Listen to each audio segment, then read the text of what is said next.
So actually, hindi lang siya speaker, but he is here because he's a top volunteer. So actually, nalaman niyang top volunteer muna siya bago speaker siya. Okay. He's been a Sun Life financial advisor since October 2016. He loves to travel and has a Facebook page, guys. So if you're not yet following him, please follow Lakwatcherong Advisor. Okay. He loves to travel and to volunteer, and he's been inspired and motivated by the Sun Life Foundation to establish his own organization. That's called Piso Mo Charity Group.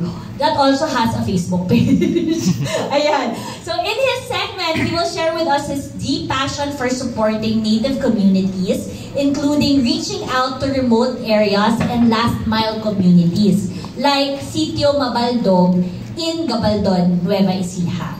He will also highlight his commitment to building a charity group that helps children with serious illnesses, last mile schools, and environmental awareness programs. Okay, so, Sir Ronnie, the floor is yours.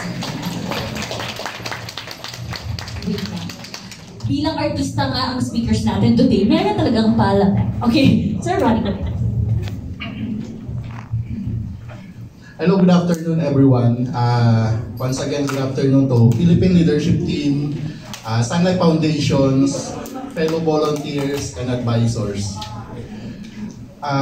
Then he said to his disciples, "The harvest is plentiful, but the workers are few," according to Matthew chapter 9, verse 37.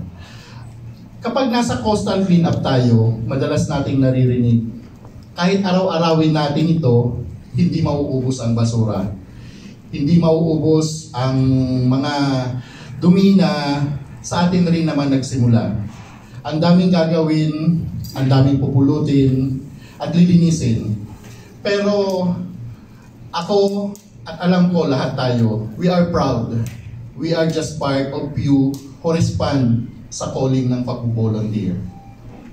Kaya thank you Sun Life Foundation for these overwhelming activities.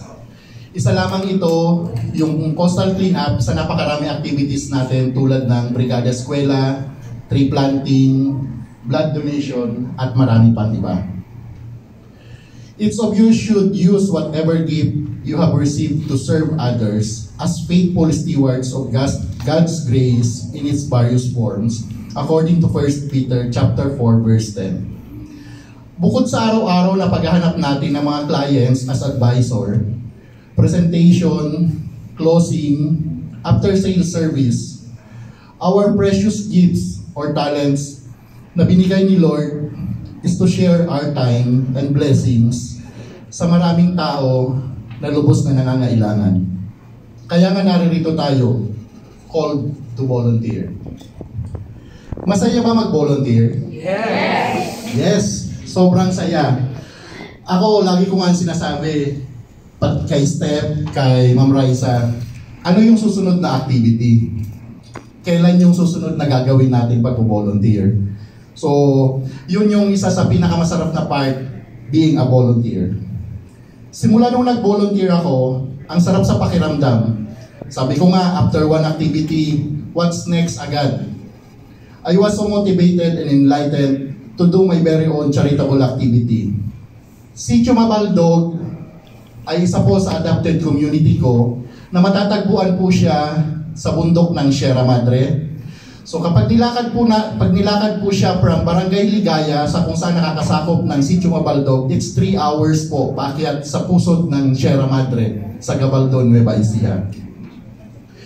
Ang Sitio Mabaldog is napamahal po sa akin dahil napakabait ng mga katutubo na madadatnan po natin doon kung makakapunta po kayo sa lugar po nila.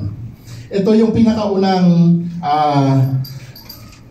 last mile community na napuntahan ko na masasabi kong napakasarap nila mag-asikaso, mag-alaga ng mga bisita nila.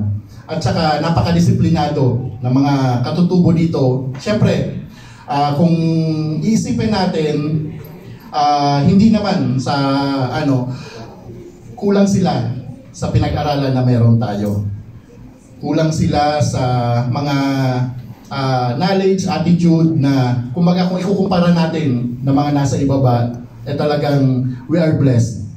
Pero masasabi ko na sa Mabaldog, sobrang sobrang disiplinado ng mga estudyante. Yung mga tao po dyan is napaka-overwhelming. Way back February 2023, sumama ako sa mga teachers ng Mabaldog Elementary School, isang IP school. Sabi ko nga, 3 oras namin nilakad mula sa Barangay Ligaya, paakyat ng Sitio Mabaldog. Nakakapagod?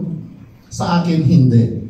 It was a very enjoying and fulfilling na paglalakad sa mga ilog at mababatong daanan. When we reached the place, namangha sila kasi merong bisita. Pero, they welcomed me. First time ko sa lugar nila, nag-overnight ako doon, natulog ako kasama sila. Alam niyo po ang isa sa pinakamasarap, parang bumalik ako sa dating panahon na walang internet. Wala pong signal ng internet sa lugar. So wala kang dahilan para ang hawak mo cellphone lang lagi. Makikipag-interact ka po sa mga bata, makikipaglaro ka, makikipagkwentuhan ka sa matatanda, na minsan, hindi ko naiintindihan ang sinasabi nila because they have their own language. Pero, sa gesture nila, kung paano sila mag-accommodate ng isang tao, ng mga bisita, talagang ma-appreciate mo sila. Yung mga bata, kapag nagbukas ka ng cellphone, lahat sila mag-uumpukan sa'yo. Lalo na kung naglalaro ka. Kasi syempre, hindi common sa kanila yon. So, kumbaga, na-amaze sila na merong mga ganong bagay, merong mga ganong gadget. Ang commonly, lalo na kapag gabi, kwentuhan sa ilalim ng puno, hanggang sa, alam naman natin pag sa probinsya, di ba, alas 7, alas 8, tulog na ang mga tao. Natutulog na sila. So, mga ganong oras, nagpapahinga na kami nung sumama ako sa Sitio Mabaldog.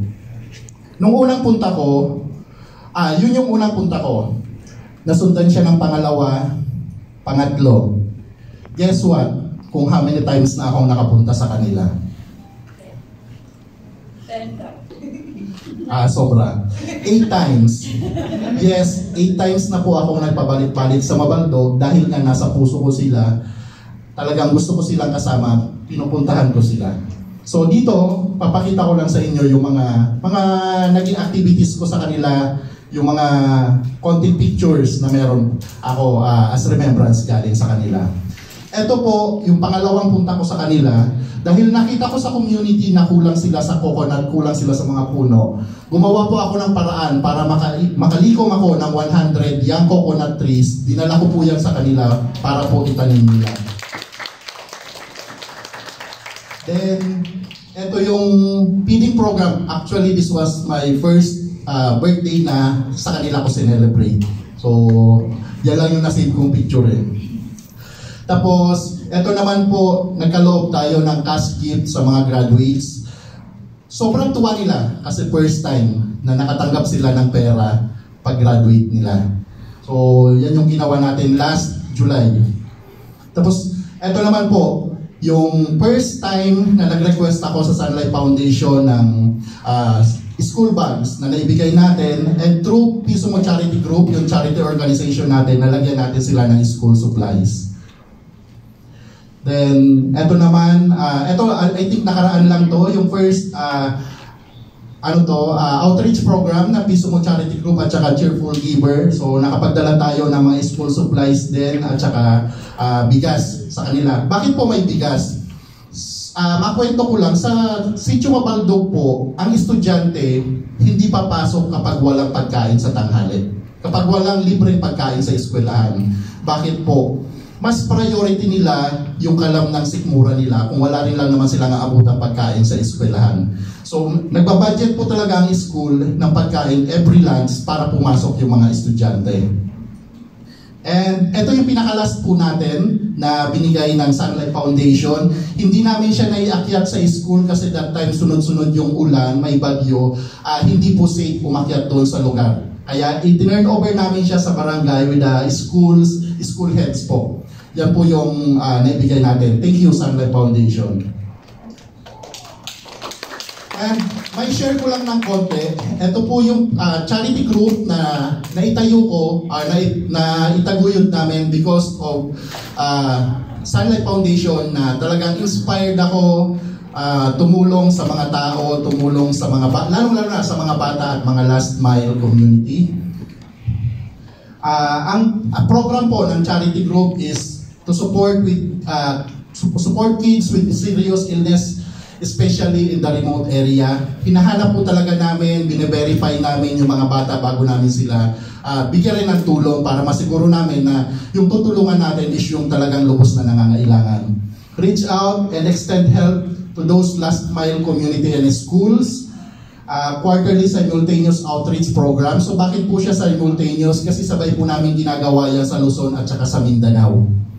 Support cleanup drive and coastal cleanup in some areas. Financial assistance for medical or medication needs. Calamity victims assistance. Burial assistance, etc.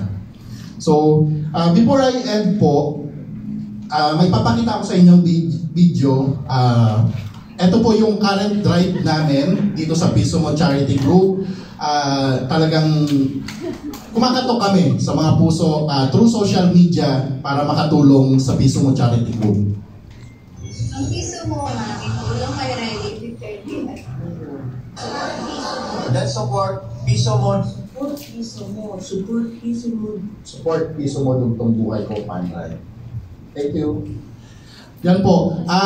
Humihingi kami sa through social media kahit tig-piso lang kasi po naniniwala kami na ang piso kapag inipon natin is malaking tulong po sa mga bata, lalo-lalo na yung may mga sakit na tinutulungan natin. Right now po meron kaming 3 adopted kids na isa si Yul from Mindoro na meron siyang psoriasis vulgaris.